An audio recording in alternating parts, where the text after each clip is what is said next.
Life is a web of relationships. That's true.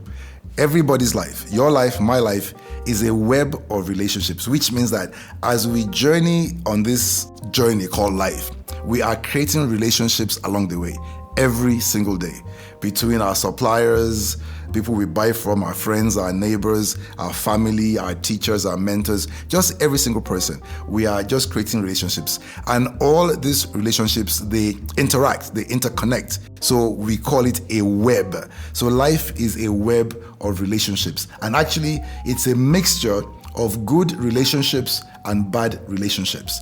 And now, let me tell you this. Any person that is able to create in their life a web of good relationships, this person will be prosperous. This person will not struggle. This person will never lack. This person will see progress. This person is blessed. And a person who cannot create a web of good relationships, but instead they create a web of bad relationships, which means they have a bad relationship with their parents, with their brothers, their sisters, their colleagues, their workers, their people that work for them, people that they work for. If you create a web of bad relationships, you will struggle. This person will experience lack. This person will experience delay.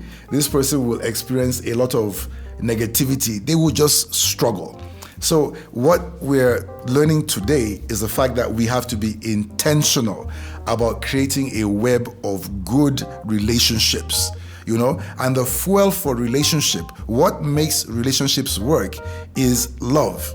And truly, there's just this simple command that we have in the Bible where Jesus says, "And this command I give you, that you love one another as I have loved you." Just one single command. And to be quite frank, the revelation on that command is, it's a command. God is commanding us to be prosperous. That's why he says that we will be the head and not the tail, that we will be above only and never beneath. And basically there's a clause there. That's if we obey him and we start to love one another intentionally.